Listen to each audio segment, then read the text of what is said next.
Hi, welcome back to another episode. I am so glad that you are back. Today, we are talking about the world of fragrance. And what a lot of people don't understand is that most people go with their fragrance and don't understand that you can actually not only make it last longer, but also layer it and create a more personalized vibe for yourself. So, if you want to learn how to perfume layer and how that works and a couple tips and tricks, go ahead and keep on watching. So, there's two things that you need to understand: longevity and sillage. So, longevity is how long it lasts, and sillage is how much it drags. And what I mean by drag is drag out of your body. You know that moment when you're sitting in a cafe and someone passes by and you smell their perfume, but they're not there already, they're like 3 or 4 steps away from you? That's sillage, is how much of the scent actually travels away from your body, while longevity is how long it stays in your body. And understanding these two concepts, you're going to understand how to layer your fragrance in a way so that not only does it last longer, but also has a better sillage, which means that people don't need to be too close to you, or even just the act of you passing by, they're able to have a scent of you. So, one of the things that you need to understand is that you have different scent fragrances, and those scent fragrances work with each other or not. So, for example, you have the gourmand, which is normally food based, so normally they tend to be either sweet or fruity. Even though a lot of people put fruity in a different category, it's technically also gourmand depending on the fruit. So, normally fruity, we're talking about literal fruit, so we're talking plum, pear. Because then if we go into citrus, we're talking fresher fruits. So we're talking lime, lemon. Then gourmand is also like actual foods. We're talking marshmallow, caramel, vanilla.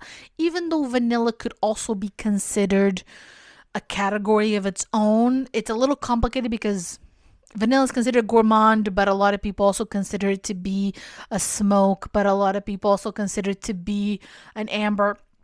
Personally, I put it more in the gourmand because it's more of a food than it is everything else. Then you have the fougère. The fougère, also known as fresh smells, normally they're green. So think about lemongrass, think about mint. That's a fougère. Then you have your smokes and your woods. So we're talking about actual oud. We're talking about all kinds of wood like sandalwood. Then you have your florals. Florals is easy.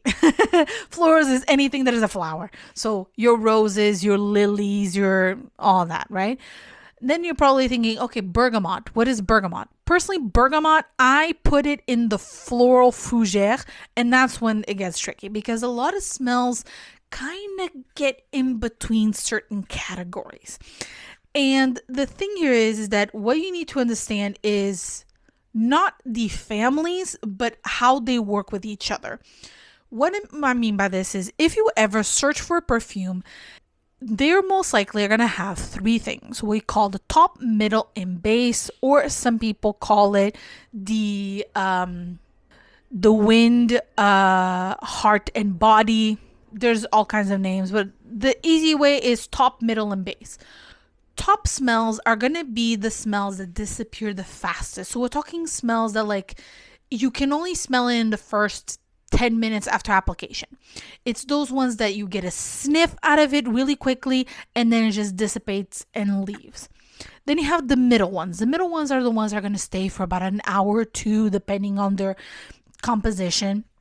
But they're normally the smells that most people will smell out of you when you spray the perfume and you go to meet them within the next 30 minutes. Then you have your base notes. Those base smells are normally the wood smells, are normally the gourmand, sweeter smells because they stick on longer. That's why if you see most top smells tend to be either fruits, flowers, or citrus. Then your middle notes tend to be stuff like flowers, some gourmand smells like vanilla or caramels or marshmallows because they're sweeter and they stay a little longer because of their caramel. And some green smells like bergamot. And then the deeper base smells, they normally tend to be deeper, darker, like woods, oud. Sometimes you can find vanilla as a base because they do a deeper, richer, more intensified smell.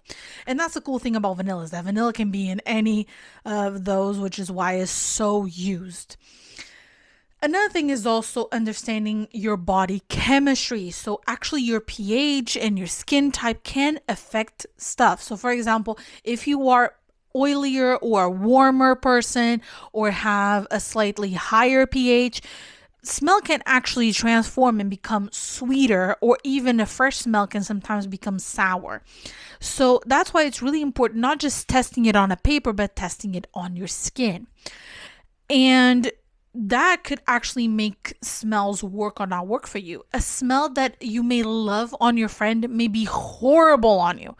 And that's why it's really important for you to go to a shop, put it in your body, and experiment. And another thing that you can also be aware of is also how to layer products, which is what this is all about. So, first, I want to talk about application points, and then I want to talk about layering, because I feel like if you understand the application points, you may understand how to layer. Let me explain. When we talk about application points, it's going to be different when we talk about a fragrance and when we talk about a lotion, because when we talk about a lotion, it's all over the body. A fragrance is going to go in specific locations, and it depends also in your level of garment, but the average locations that you put is behind the ear, not on the neck, it's behind the ear, back of the neck if you have your hair up. If you don't have your hair up, you put a little bit on your hair. Another place is the inside of your wrist, the inside of your elbow, the back of your knees, and some people also sometimes put on the center of their neck. Personally, I don't like that point. Some people put it on their chest. I also don't like that point. And the reason for this is that this location is different from this location, which is also different from this location. The back of your ear is a really warm place because not only do you have a very small amount of space here, but also it's one of your pulse points. It's going to be warmer than, for example, your neck or even your chest. So the ideal situation is putting it in places that are called the pulse points or areas of high friction. And the reason for this is that the more you move, the more silage it has. So the scent propagates. If you have it in places like your chest that doesn't really move, what tends to happen is that smell won't propagate out of there. But if you have it in your ears, you turn your neck, on your wrists, you move your wrists, in your arm, you're moving your arm, and in the back of your knees, you're walking. The back of your neck also moves, and your hair also waves. Some people don't like to put it in their skin because they may have a reaction, so you can put it in your clothes. My advice is putting it on the top of the shoulder because your shoulders move. You could also put it in the bottom of your shirt, so basically like where your armpit would be because you're moving your arms up and down.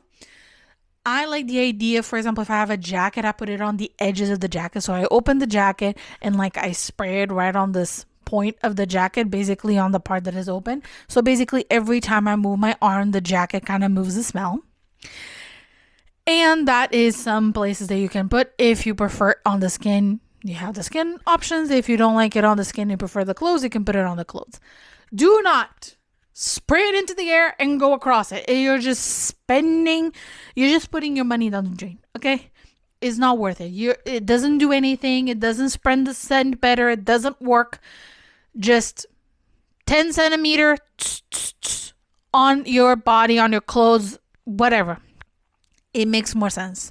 Because what tends to happen is perfume is made out of mostly an alcohol liquid base. And then you have the perfume, which is the oil part of it that gets mixed into it, basically into an emulsion. And what happens is if you spray it into the air, the oil of the perfume is not getting into your body or into your clothes or into anywhere. It's going up into the air. So you actually don't get any perfume. So you're just spending money and putting down the trash. When it comes to product layering, the ideal situation is when we talk about a lotion and then a perfume. or a lotion, an oil, and a perfume, or whatever combination of these three. How do you layer and how do you figure out the layer? Go to your perfume and find either a middle note or a base note that you really like. If you're into vanilla, pick vanilla. If you're into cherry, pick the cherry. If you're into whatever, pick one of the notes that you really like. And then find a lotion or an oil or both that have that note. So for example, I'm going to grab a perfume right here that I have. So this is one of the perfumes that I really like. This perfume has a coffee, chocolate, vanilla middle and base. So my body lotions that I normally tend to go for are either coffee, chocolate, or vanilla. I either find one that has a mix of all of them, or I tend to find one that is just a one note. So that way I'm able to layer. So for example, my body lotion is a chocolate and coffee.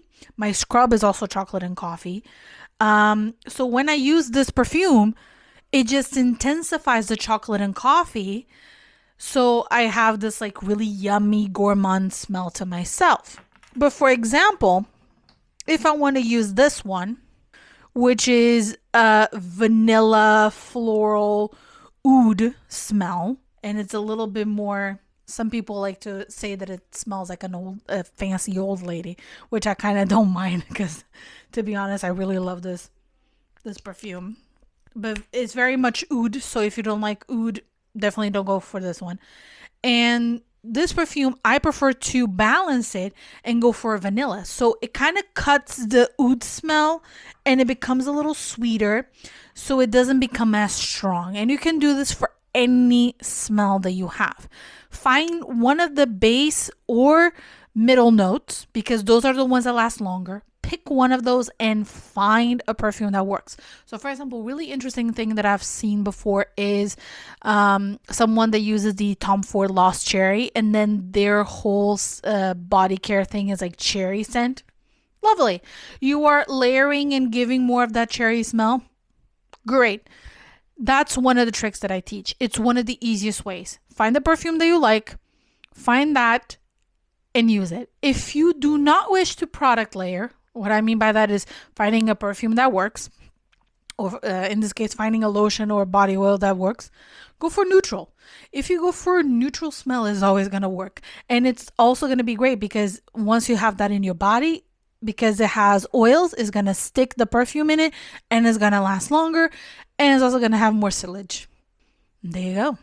Made your life really, really easy. So it's not that complicated. A lot of people make a whole debacle over it when it's actually a lot simpler than you think. And in just a couple minutes, you just figured out how to layer a perfume, how does perfume work, and also how to find the best, quickest way to actually figure out which scent to pick in the supermarket for your lotion or your oil to work with your perfume. So if you have any questions or any advice, go ahead and leave a comment below. If you liked the video, go ahead and leave a like. And if you want to see more content from me, go ahead and hit that subscribe button. I will see you next week. Have a lovely day. Bye-bye.